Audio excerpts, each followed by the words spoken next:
নেপাল, এ তো দেখছি অনেক টাকা। বাপরে, তুই কোনো ফ্যাসাদে পড়বি না তো বাপ? দেখো বাবা, তোমার বয়স হয়েছে, সাথে তোমার বুদ্ধিরও বয়স হয়েছে। তুমি এসব নিয়ে চিন্তা করো না, তুমি শুধু আমাকে সাহায্য করো। নেপাল ও নেপালের বৃদ্ধ বাবা দুজনে মিলে গোপালের টাকা আত্মসাৎ করে ভেগে পড়ল। এত প্রখর বুদ্ধি থাকা সত্ত্বেও গোপাল নেপালের কাছে ঠকে গিয়েছিল। এরপর নেপাল গোপালের বাড়িতে এসে গোপালকে ডাকাডাকি করতে থাকে। গোপাল, ওহে গোপাল, ও গোপাল, বাড়িতে আছো নাকি? একটু আসো। গোপাল বাড়িতেই ছিল। নেপালের ডাকাডাকি শুনে তাড়াতাড়ি করে ঘর থেকে বেরিয়ে এসে বললে, আরে বন্ধু নেপাল, কি হয়েছে? এত ডাকাডাকি করছো কেন? বন্ধু গোপাল, আর বলো না, আমার যে কটা টাকা ছিল সব শেষ হয়ে গেছে। এখন যে আমার টাকার বড় প্রয়োজন। ঠিক আছে বন্ধু, তুমি বরং এক কাজ করো, আমার থেকে নিয়ে যাও। না না গোপাল, এ কি বলছো? আমার কাছে তো টাকা আছে, তোমার টাকা নিতে যাব কেন? সে কি নেপাল, তুমি যে এইমাত্র বললে তোমার সব টাকা শেষ হয়ে গেছে। আরে গোপাল, আমি বলতে চাইছি আমার হাতে যে টাকা ছিল সেটা শেষ হয়ে গেছে, কিন্তু আমাদের দুজনের রোজগারের টাকা তো বৃদ্ধ বটগাছের নিচে পোতা রয়েছে। চলো বন্ধু, দুজনেই কিছু কিছু নিয়ে আসি। গোপালের স্ত্রী নেপাল ও গোপাল উভয়ের কথাই দাঁড়িয়ে শুনছিল। তখন গোপালের স্ত্রী বলে উঠলে, ওগো শুনছ, বলি কিছু কিছু করে না এনে পুরো টাকাটা নিয়ে আসলেই তো হয়। তখনই নেপাল বলে উঠলে, আরে বৌদি, এটা কি বলছো তুমি? অতগুলো টাকা একসাথে নিয়ে আসলে সবাই জানতে পেরে যাবে, আত্মীয় স্বজন তখন চাইতে শুরু করবে। না না, সব টাকা আনা ঠিক হবে না। বন্ধু নেপাল, তুমি একদম ঠিক বলেছ, অতগুলো টাকা একসাথে আনা ঠিক হবে না। আর মেয়ে ছেলের বুদ্ধি কি আর করি, চলো চলো আমরা বেরিয়ে পড়ি। এরপর নেপাল ও গোপাল দুইজনে মিলে চলল জঙ্গলে সেই বৃদ্ধ বটগাছের নিচে, যেখানে তাদের টাকাগুলো পোতা আছে। এরপর তারা দুজনেই মাটি খুঁড়তে শুরু করলো। মাটি খুঁড়েই দুজনেই চমকে উঠল। সঙ্গে সঙ্গে নেপাল বলে উঠল, হায় হায়, এ কি সর্বনাশ! এই টাকার কথা তো তুমি আর আমি ছাড়া আর কেউ জানতো না। গোপাল, নিশ্চয়ই তুমি টাকাগুলো চুরি করেছো। বলো, আমার টাকা কোথায়? আচ্ছা, নিজে চুরি করে আমার নামে দোষ দিচ্ছ? এখানে টাকা রাখার বুদ্ধি কার ছিল? হ্যাঁ গোপাল, মানছি বুদ্ধি আমি দিয়েছিলাম, কিন্তু তাই বলে তুমি চুরি করবে? তোমার বইয়ের কথা শুনেই আমি বুঝতে পেরেছি টাকাটা তোমরাই চুরি করেছো। চলো জমিদারের কাছে।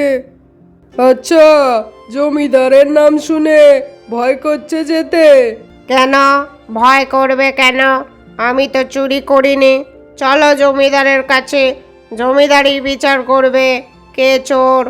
নেপাল ও গোপাল দুজনে মিলে তর্কাতর্কি করতে করতে জমিদারের কাছে গিয়ে হাজির হলো। নেপাল ও গোপাল জমিদার মশাইকে সমস্ত খুলে বললে। জমিদার মশাই সব কিছু শোনার পর বললেন, আচ্ছা, তার মানে তোমরা ব্যবসা বাণিজ্য করে যা টাকা পেয়েছো সবই জঙ্গলে বৃদ্ধ বটগাছের নিচে পুঁতে এসেছো? আগে জমিদার মশাই, আর এই বুদ্ধিটাও ছিল নেপালের। দুজন দুজনকে দোষারোপ করতে থাকে। জমিদারের সামনে দাঁড়িয়ে দুজনে ঝগড়া করতে থাকে। এমন সময় জমিদারের নায়েব তাদেরকে থামিয়ে বলতে লাগলেন, দেখো, ভালোভাবে বলে ফেলো, তোমাদের মধ্যে কে চুরি করেছো? নেপাল তখন বলতে শুরু করলো, একজন সাক্ষী আছে, একমাত্র সেই বলতে পারে দুজনের মধ্যে কে চুরি করেছে। নেপালের মুখে এই কথা শুনে জমিদার মশাই বললে, ও মা, এ তো খুব ভালো কথা। চোরের সাক্ষী আছে? ডাকো তাহলে তাকে, আমি এক্ষুনি শুনবো কে চুরি করেছে। নেপাল তখন বললে, জমিদার মশাই, তিনি আর কেউ নন, তিনি হলেন সেই বৃদ্ধ বটগাছ। তিনি এখানে কি করে আসবেন? নেপালের মুখে এই কথা শুনে জমিদার মশাই নায়েবকে বললেন, শুনছেন নায়েব মশাই, গাছ কিনা সাক্ষী দেবে? আমাকে তো ব্যাপারটা দেখতেই হচ্ছে। আপনি এক্ষুনি একটা পালকির ব্যবস্থা করুন। জমিদার মশাই, আজকে গিয়ে কোনো লাভ নেই, কারণ আজকে গাছের মৌনব্রত। আজকে গাছ কথা বলবে না।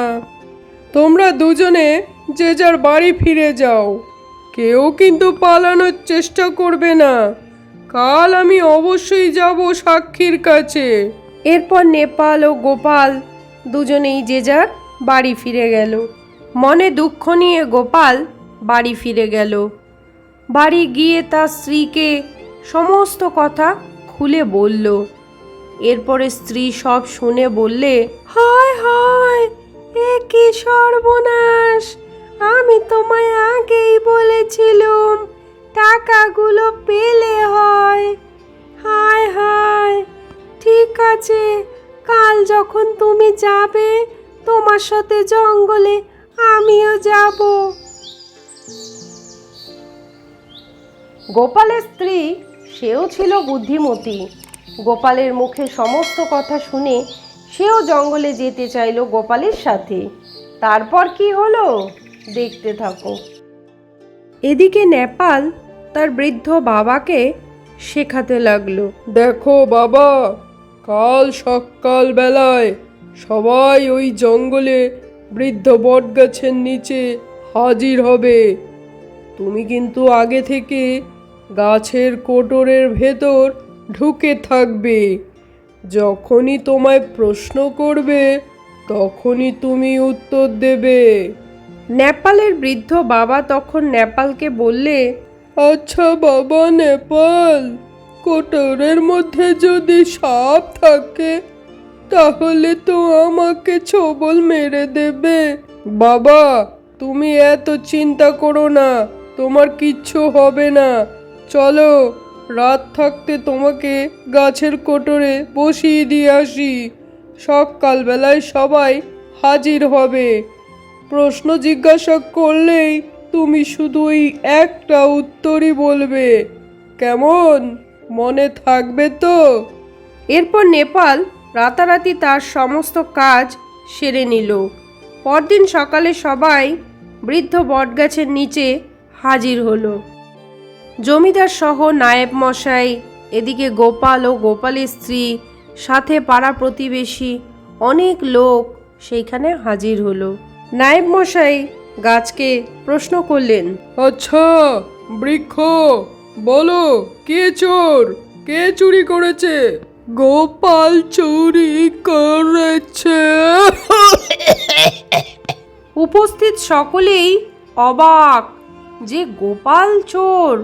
গাছ কিনা সাক্ষী দিচ্ছে, বৃদ্ধ গাছ আবার কাশছে। শুনলেন তো জমিদার মশাই, গোপাল টাকা চুরি করেছে, ওই চোর। জমিদার মশাই, আমি চুরি করিনি, এগুলো সম্পূর্ণ সাজানো। গাছ খুব কাশছে শুনে জমিদার মশাই নেপালকে বললে, কি হলো নেপাল, গাছ এত কাশছে কেন?